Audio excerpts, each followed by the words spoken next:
politique aussi la loi sur les partis politiques. Mais la loi sur les partis politiques pourquoi a-t-on peur sur ça. mais problème yi ñu am yëpp partis politiques yi ñoo koy indi Sénégal ñooy le désordre. tey parti socialiste ngi nii taxaw ferme ne du renouveler. ba tëj siège bi ça c'est injuste. waay.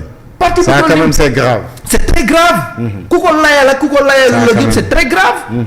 léegi parti boobu bu candidature amee mu ne day dem nekk candidat mais hors la loi ne day nekk candidat. c'est-à-dire il faut ñu dem foofu ñu xool les partis politiques parti démocratique c'est parti parce que parti seen vocation c'est quoi à la formation citoyenne mais parti yi formé tuñu citoyen. te bu élection jotee on met des milliards. pour confection bulletin on met des milliards pour accompagner leen mais parti yi lan la ñuy contribuer en retour. loolu moom leer na. moo tax il faut ñu jublu ci loolu. parce que l'exemple de ces partis parce que élection 2029 dafa war a nekk une élection ouverte.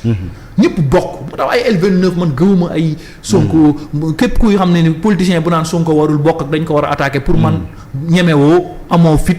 jàkka pour man ñëpp war a bokk. tous les candidats. mais parti yi nga xam ne légalement constitué normal. di def compétition ñu xool leen xool seen financement société civile yi aussi ñu xool leen xool seen financement ak ONG yi.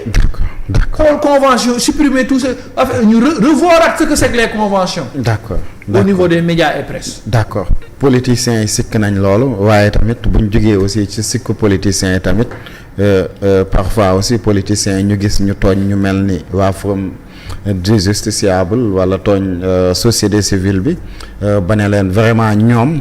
robinet yu tëj xëy na moo tax ñoom ñuy génn di wax ñu ci mel ne peut-être ñoom Alioune Tine ñoom Babacar Ba mais aussi souvent ñu tooñ aussi yéen waxkat yi yéen chroniqueurs yi ak te phénomène bi xew fan yi indil Badara Gadiaga indil Abou Diallo indil Abdou Nguer ñu ci bari ñuy wax ne gaa ñi dañ leen di fay sax ñuy wax ba phénomène boobu xewoon fan yi nii dafay mel ne day xaw a firndeel sax en tout cas lu politiciens yi souvent di leen tooñee. Ça c'est pas les politiciens qui disent ça politiciens amuñu lu ñu wax. Ça c'est la faille et l'irresponsabilité de vos rôles yéen. ñu non oui ça c'est les médias moi je suis pas chroniqueur Badara n'est pas chroniqueur Badara c'est un homme politique. C'est un combattant de 2000 à 2000 fii. góor yàlla dëgg li ñu fi defuñu ko fi ñun. fal nañu ay président fal nañu ay ñëpp. dem suñu maire yi compétir Badara dem fii maire compétir ville de Dakar ma dem Pikine compétir. ça ñun duñu n'importe qui fii ci réew mi de. dañu xeex fii M23 xeex nangam taxaw fii fekkee lépp presse yi ngeen bees yi ñu fi sos ak yi ñu fi suñu kanam lañ ko sosee. ça c'est votre faillite c'est pas nous ça ce qui le dit c'est des inventions ça c'est des parfois il y a des gens yu ñu war a respecter dans ce pays. Alioune Tine on doit le respecter. Babacar Ba dañ ko war a respecter parce que Alioune Tine dafa sacrifier vie am pour Sénégal. depuis c'est pas aujourd'hui Babacar Ba dafa sacrifier vie am pour Sénégal Badara bi ñu koy jàpp Dakar bi ñu koy jàppam yëpp Sénégal jàppam yëpp laa wax. bi ñu koy jàpp c'est pour la démocratie et les libertés. man bi ñu may jàpp c'est pour la liberté d'expression. bi ñu may jàpp c'est pour la liberté d'expression. c'est ça ñu taxaw xeex. ñun ñoo xeex ba ne TFM day am ñun ñoo xeex pétition ne TFM day am mais si les journalistes aujourd'hui se fait remplacer si les journalistes aujourd'hui ne choisissent pas dans les seen plateau yi ay nit ay ñoo xam ne nii ay bu ñu ñëwee dañ jàngale xam-xam mais bu les journalistes ils ont choisi des nit tuddee leen ay kuréel mais c'est pas nous yéen ñooñu ngeen s'il y a la corruption c'est la presse ñoo ko def. C'est les patrons de presse. Donc c'est un faux débat. Ça c'est il y a des gens épiphénomènes qui ont créé des hommes. Ben Abdou Nguer l'affaire Adji Sarr moo ko créé mais qui l'a fait réalité c'est la presse c'est les médias. da nga jàpp kon ñoom tey bu ñu doxee rek c'est média bi. parce que média moo joué man j'étais militant des assises man dëgg bu may woowee sa mbokk du général de la République. À chaque fois j'indexe la convention des jeunes reporters. lan waxum docteur Yacine Diagne toomu leen fi ne parce que vous avez laissé votre place Abdou Nguer jël ko mais si les journalistes ñooy raser les murs ñooy nekk ñooy cirer botu leader yi pour nekk chargé de com mais ce qui se passe à Walfadjri avec Moustapha Diop mu plié ban journaliste bu ko war a dénoncer ce que Pape Alé Niang avait fait Dakar Matin taxaw fa di wax ay dossier di tudd ay secret dem ñu jox ko RTS bombardé ko mu def fa li ko fa neex recruter fa n'importe qui def indi ay rakkam indi leen est-ce que les journalistes gën nañ taxaw kaas ko ñun ñooy gën taxaw kaas ko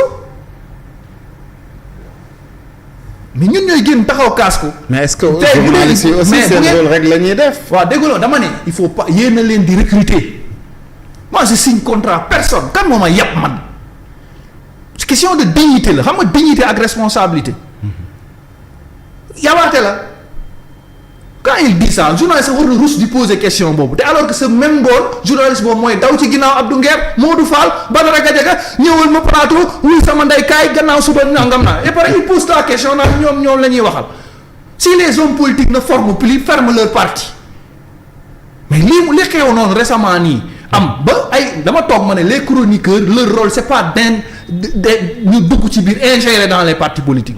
moi je l'ai dit. mais s'il y a des partis politiques yoo xam ne léegi ils recrutent des influenceurs. kan la faute à qui c'est les partis qui n'ont pas fait leur mission. moi j'ai fait les partis politiques. bi may nekk UCTL ñoom fa daa nekk fa mais ay débatteurs lañ doon former. ñuy dem dans les plateaux. bi may nekk réew mi ñaata débatteurs. Tahirou Sarr yi booy yi ñi ñëpp réew mi lañ nekkoon. ñaata débatteurs. Thierno Bocoum ñaata lañ doon former ci ay débatteurs. mais aujourd'hui les partis ne forment plus. boo demee Pastef ñan ñoo leen di waxal ay journalistes la ñu recruter ñu toog ci plateau yi di leen waxal. nekk ay agent de com. ay Baara Ndiaye le phénomène de Baara Ndiaye là ngeen koy invité di ko defal édition spéciale fii. mu nekk kuréel ngeen accepté ko agréé. et aujourd'hui vous vous réveillez s'il y a Baara Ndiaye y aura des Abdou Nguer. moi j'ai toujours dit que du ma chroniqueur. et Badara n'est pas chroniqueur c'est un homme politique.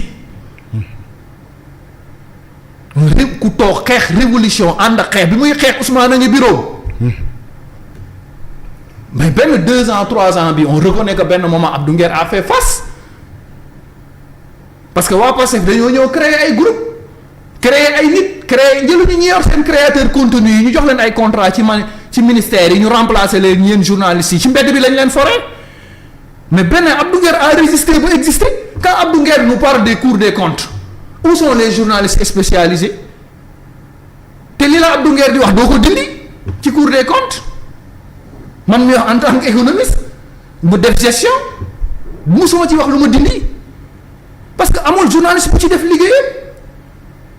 déet bul wax amul am na ñu def seen. liggéey bu jën ñoo def seen liggéey si dal ma. non bari na. non wax ma kenn rek man c'est que boo yoo bari na wax ma. kan non non jawul may si ay. non wax ma rek boo amoon maa la koy wax. non mais am na quand même. soo amoon man mii maa la koy wax.